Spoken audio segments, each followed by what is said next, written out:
monster grips.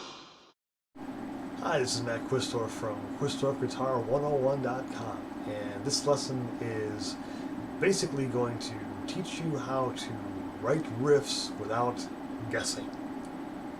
Seems impossible, but we're going to use some theory to help put together some of the riffs and scales and chords to hopefully make life a little easier and make the theory a little more understandable.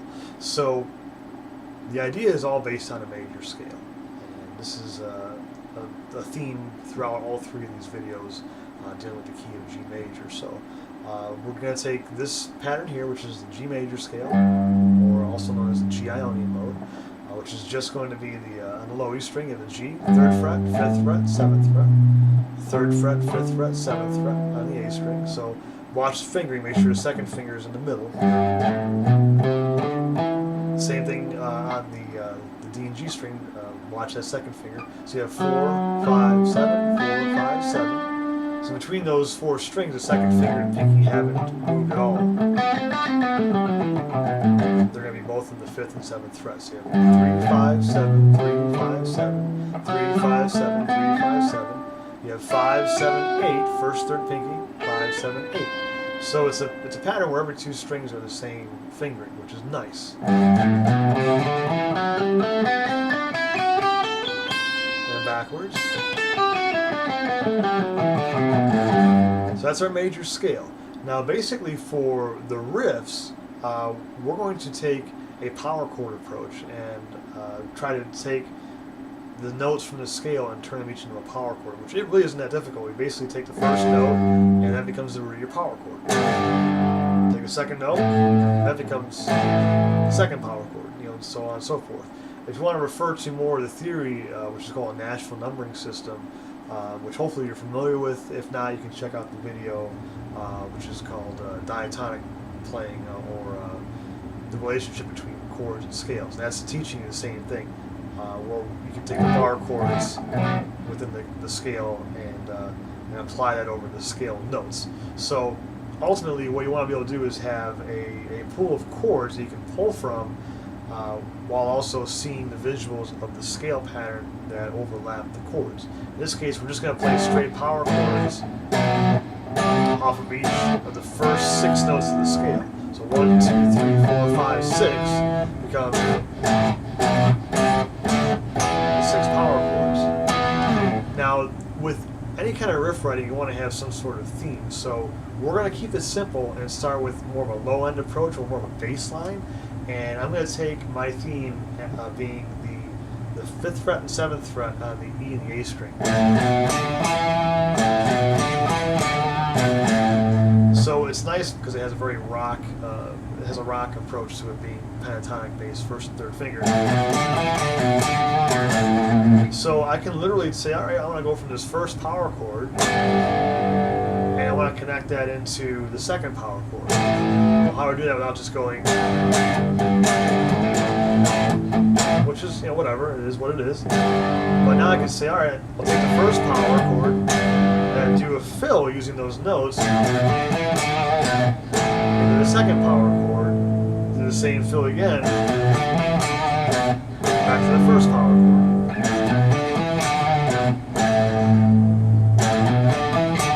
So I have kind of a riffy sort of progression here.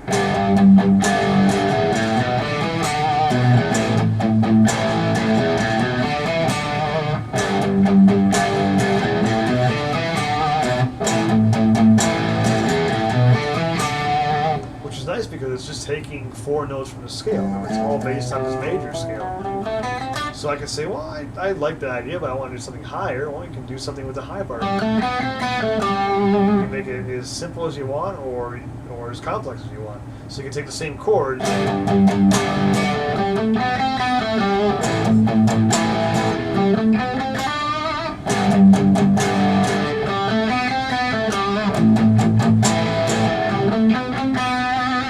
just, again, taking from the scale. Now, whenever you're writing riffs, the fingering is not going to really matter too much as far as what you're using in that riff. Like, for example, here, I was using the 5 and 7. I'm not going to play it second finger pinky.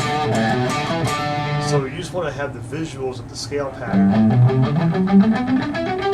knowing how it overlaps all these chords. So I can say, well, I like the way the sixth chord to the fourth chord always sounds cool. Do more of like a mellow approach there, just taking the sequence where I'm repeating the 4, 5, and 7 on the D string, ending on that 4 on the G string.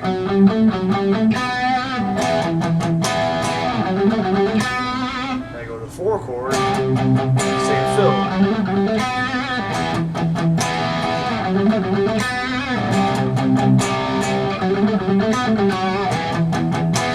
It's just nice because you have more of a focus, not so much on finding what notes fit, but you can throw your whole focus on the phrasing and making it sound cool.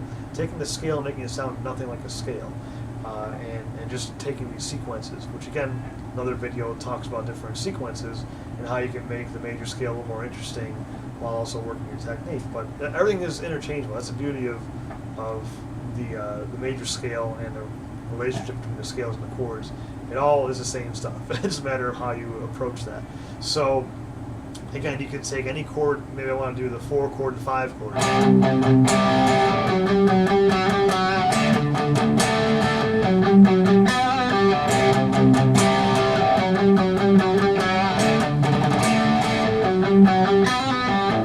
All these fills I'm just taking them directly from the scale. You can make them complicated or you can make them very easy.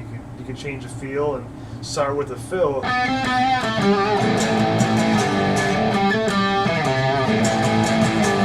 Where you're not just doing a chord, fill, chord, fill. It totally depends on what you want to do. But practicing the scale over the chords is what's really important. So you can take your first chord and just run a little bit of the scale. So you can see where all the meat and potatoes are in this pattern, where you're going to pull from. The higher stuff is cool, but if you're trying to do a riff, you're probably not going to twang around on the B and the high E string as much as you will on, say the D and G, which is a nice range for just connecting some chords together. Or if you want to keep it strictly low end, then you can pull from the lower 2 strings of the scale.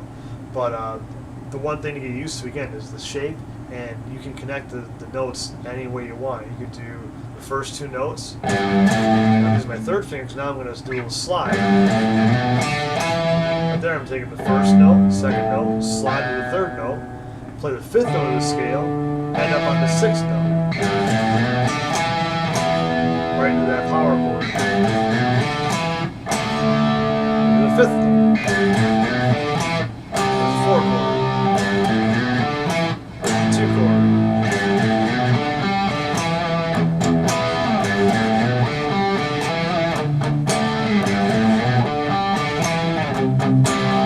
You can get it, again, as involved or as simple as you want to do. I mean, I know other riffs where you might take a chord and just hammer away on a couple of notes.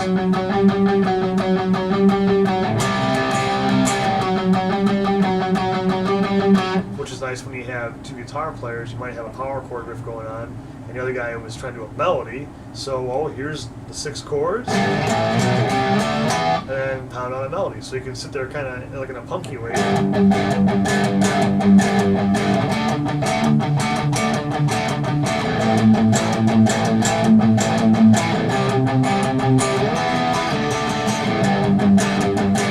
You jam around these power chords all day long, and the other guy can just...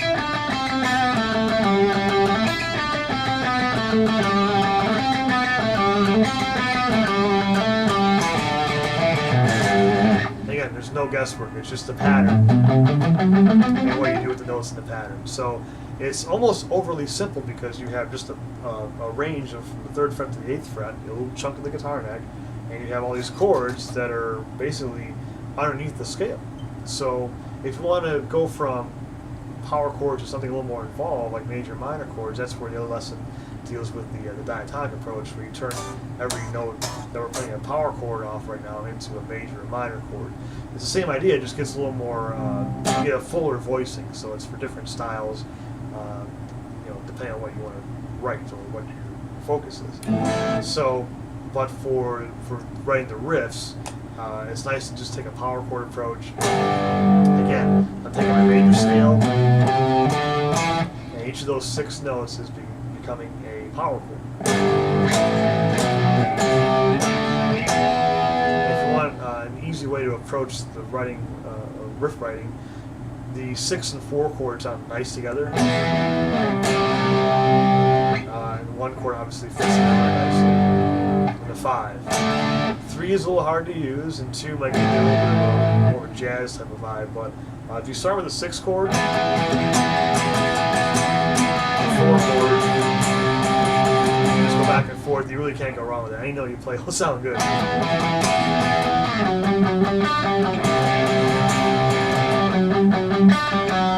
So there again, just taking some notes from the scale.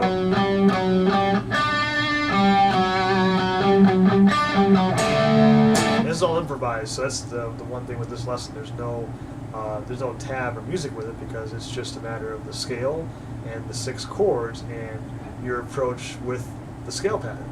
I just find it easier to start by strumming the chord, pick a couple notes from the scale, and go to another chord, and see if you can make that sound musical. Give it some kind of tempo or phrasing. The timing is important, obviously, and see what you can come up with that. So it's a lot of fun. You can just sit there and jam with yourself. The beauty is, with this approach, all the other patterns that you end up learning are connected to this shape. So this is the foundation pattern for everything else in theory, as far as saying, hey, I have some chords, I have no idea what notes fit behind it. You just keep expanding off the notes in the scale and attacking your chords, not so much of a position base, but more of a horizontal up the fretboard sort of approach or perspective, which is nice. And there's all these tricks with that as well. So from a foundation standpoint, this is plenty to get you started on saying, hey, I have 6 positions where I can play my power chord, and I have this full scale, and I can basically say, let me write some riffs using the power chord and some notes from the scale, and see what comes up. And if you want to make it sound more of a like a poppy vibe, or even towards like a straight rock vibe, where you want to use bar chords instead of chords, power chords, you can explore the other video, which the diatonic approach, which deals exclusively with that. So again, they're all related.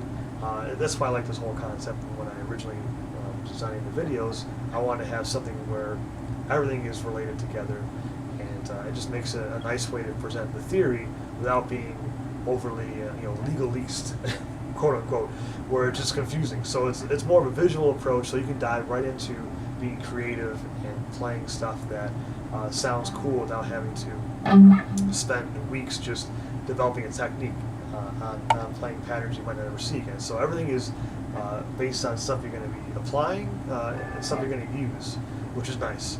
So on that note, enjoy the monster grips and have fun writing. Good luck.